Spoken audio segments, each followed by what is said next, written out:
Mantap. Mantap. Indonesia Keren. juara. Saya kalau bisa nunjukin jempol kaki saya mungkin juga saya bikin 4 jempol. Aduh, kalau saya bahaya, Vi, kalau nunjukin jempol kaki ya.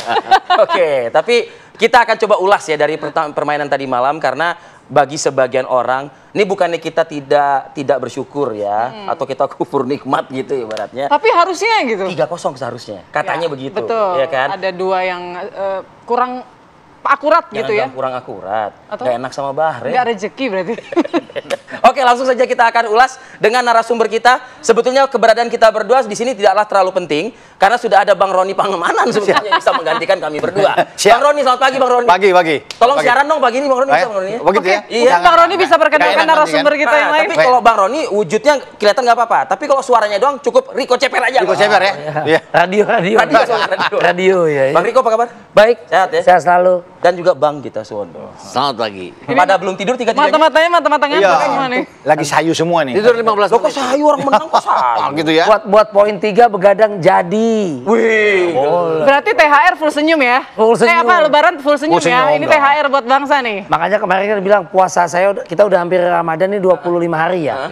Yang paling berat banget kayaknya saya nggak tahu waktu hari Jumat lalu atau Kamis tuh. Waktu kita di Lumat Australia 51 Yes. kan sore sampai beduk tuh. Ya. Itu lemes banget, itu apa yang bikin lemes saya nggak tahu. Jadi katanya kan kalau di negara mana ya katanya yang puasanya paling panjang gitu ya.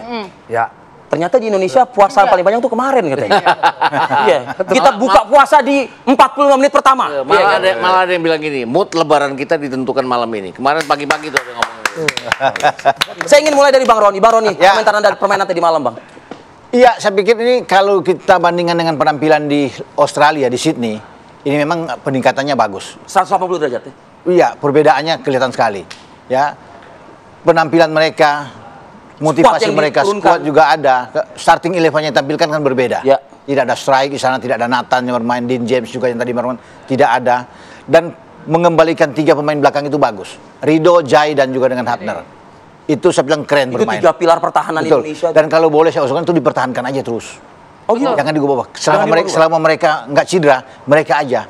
Dan udah teruji kan, Ya. lawan Arab, mereka tuh clean sheet. Ketiga itu juga. 3-3 itu. Tidak kebobolan. Lawan Bahrain, Oke. mereka juga clean Pokoknya sheet. pertahanan kita kokoh banget lah ya. Bagus. Tembok Cina mungkin kalah juga ini. Dan kita lihat kemarin, begitu ya tembok Cina ya. Kokohnya gitu ya. Bahrain cuma 1 on target dari 7 percobaan tembakan. Iya, betul. 1 on target berarti menggambarkan Tidak kelihatan, statistik bahwa kelihatan. bahwa pertahanan kita kuat. Ya, koordinasi di belakang bagus, tidak seperti ketika lawan Australia kemarin. Sangat jauh. Kita ada 7 tembakan, 3 on target. Iya. Oke. Bagus. Iya, iya. Jadi ini yang harus kita patuhi bahwa Clifford dan tentunya saya pikir dibantu oleh Alex Pastor juga Oke. yang lebih banyak berperan. Kalau Bang Gita, ini formasi tadi malam ini formasi yang mumpuni ampuh ya kayaknya. Bukan mumpuni ampuh, akhirnya dia dengerin saya juga. Hey, masuk barang itu kan. Jadi gini, jadi Bang Gita ini Bang, jadi dia man behind behind. Di belakang. Tapi itu nasihat banyak semua orang sih. Maksudnya emang kita kan pantasnya pakai 3 back sejajar dan itu terbukti kan kita dapat 6 poin dari 6 pertandingan di situ. Kemudian kalau kita bicara home game kita udah 4 kali. 3 kali clean sheet dengan adanya Jay Izes, Rizky Ridho dan Justin Hopner. Kita hanya kita masukkan 4 kali tapi dari 1 pertandingan lawan Jepang. Siapapun kan dijebol lawan Jepangnya. Jadi itu calculated lah kalau lawan Jepang, ya kalah lah kita kalau lawan Jepang. Tapi kan yang jelas bahwa kita dapat 7 poin di kandang dengan clean sheet 3-3-nya nggak kemasukan. 2-0 lawan Arab Saudi, 0-0 lawan Australia, dan kemarin 1-0. Dan sabar kita kemarin kan. Tadinya nggak yakin karena abis dihajar 1-5 itu kan biasanya orang berantakan kan drop. Tapi terutama buat pertahanan kita Martin Pass ya. Betul. Dan kemarin kebukti bahwa kita sabar. Tenang, itu yang kita pressing di babak kedua, di babak pertama, di babak kedua kita biarin Bahrain justru masuk. malah kita yang dibombardir. Ya, mereka dapat 3 corner tapi hanya 1 shot on target yang bilang Ropan tadi, dan itu kan shot on targetnya lebih ke arah penjaga gawang ya, Penjaga gawang. Nggak benar-benar ngerepotin Martin Pass jadi. Oke. Oke, kalau Bang Riko sendiri, Bang Riko puas nggak dengan permainan timnas kita tadi malam? Ya pasti puas, ya main di kandang mesti ambil poin kan. Nah, nanti mudah-mudahan next lawan Cina 5 Juni, semoga bisa poin 3 lagi misalnya. Dan saya cukup optimis untuk itu. Kita lihat main Cina. Saya bilang Cina, kemudian negara-negara di kalau Jazirah Arab lah ini, kita masih ngelawan seperti contohnya misalnya kayak Kuwait, mungkin ya Bahrain, Qatar, itu kita masih ya so-so lah. Yang di grup A dan B ya, gitu. Tapi tidak Iran misalnya. Tapi kalau negara mungkin ras-ras agak kuning, Korea, Jepang agak butuh ekstra keras. Australia juga satu sisi mensyukuri nikmat. Alhamdulillah Indonesia poin 3 kata Bung Ropan, Bung Gita tadi malam.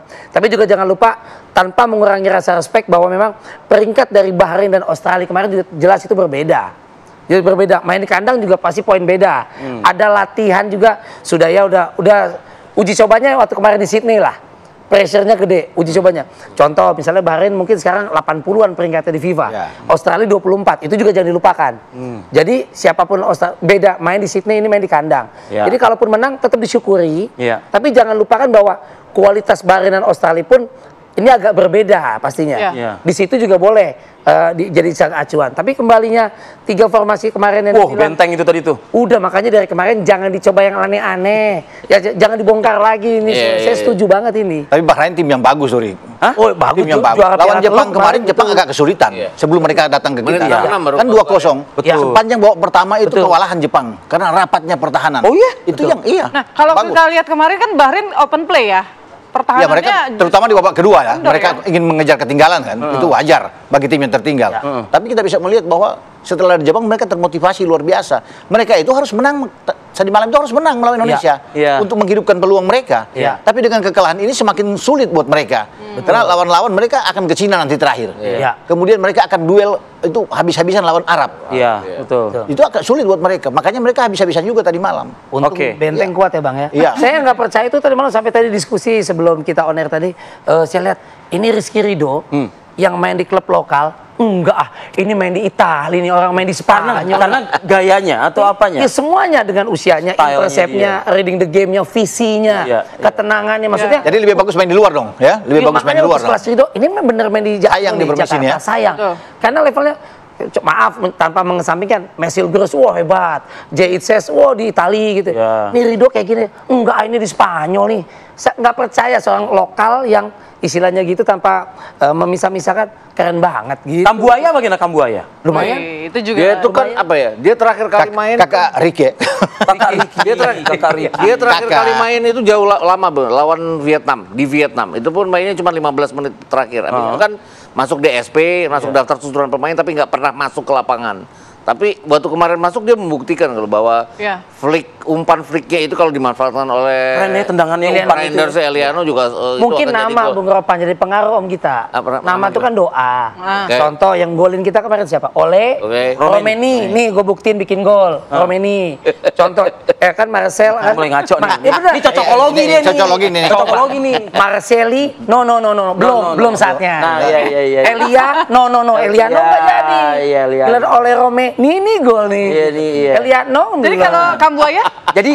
Jadi kayak nanti besok dia ke Kementerian Hukum lagi, dia daftar nama dia nanti itu. Bubur merah, bubur putih ya. Iya. Tapi kebetulan mungkin. Tapi sebelum Kambuaya masuk, tidak ada satupun kita semua yang mengatakan bahwa dia akan bermain kemarin. Iya kan? Semua kita. Karena dia jarang dimainin. Tapi begitu dia berdiri kemarin, dapat instruksi dari Alex Pastur. Saya bilang ini anak pasti main nih, benar. Bang Ropan ada di menit keberapa saya perhatiin tuh dribblingnya Ricky Kambuaya pun juga ada bagus yang dia bisa kelit ya. Iya. Bagus.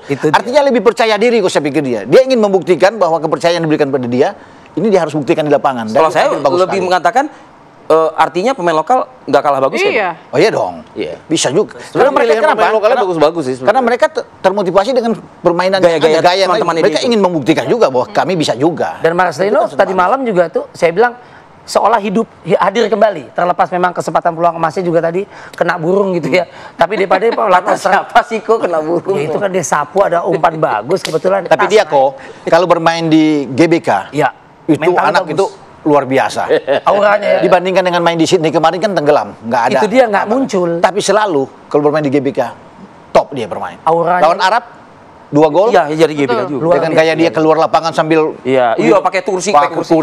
luar biasa. Tapi walaupun misalnya ada 2 sepakan dari Marcelino yang mungkin belum pas begitu ya, peluang yang mungkin sia-sia atau terbuang sia-sia begitu. Tapi kan gol pertama yang diciptakan oleh ini juga sumbangsi dari Haye. Marcelino nggak ego juga bermain ya. Dia melompatkan. Kalau dia mau kemarin, dia masih bisa memaksakan masuk ke dalam. Betul. Masih bisa kalau dia ego. Tapi Marcelino cerdas melihat bahwa posisi dari Ole itu lebih memungkinkan untuk bisa membuat gol.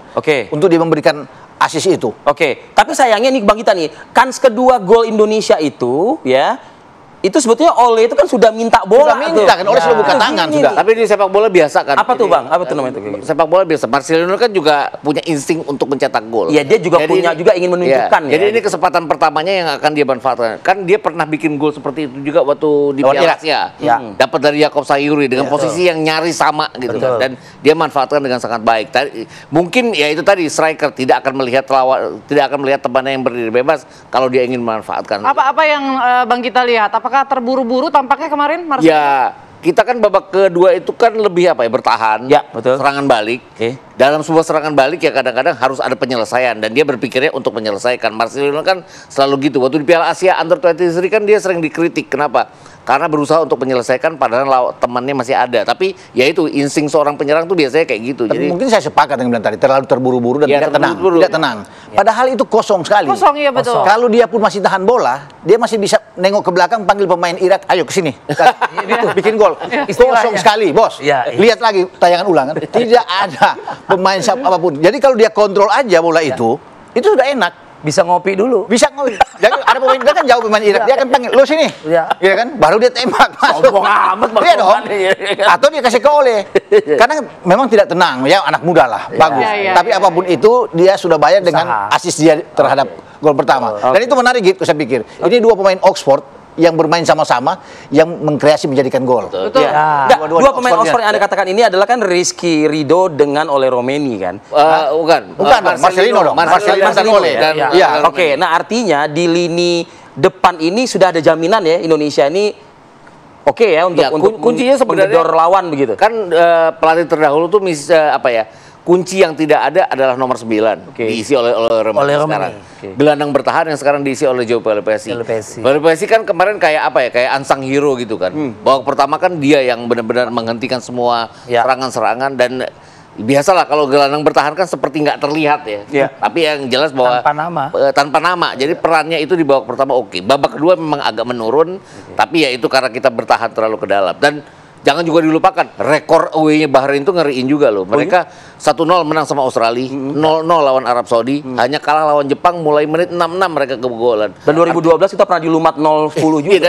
Dan artinya mereka tuh 2 kali clean sheet dan kemarin kita bisa menang lawan mereka ini ya karena taktik yang luar biasa. Australia nggak pernah menang bahkan sama dia kan? Betul. Dan kualifikasi ini. Perubahan taktik yang dilakukan oleh tim pelatih siapapun itu. Setelah mendengarkan Bang Gita gitu ya. Tujuannya semuanya. Saya lihat sedikit nggak memaksakan seperti waktu bermain yang ujuk-ujuk main di stadium uji coba di Australia main. Ini tim langganan Piala Dunia.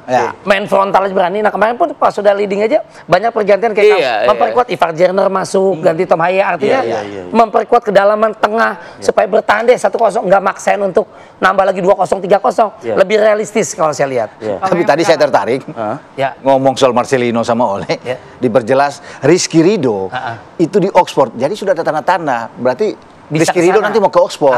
Bagus.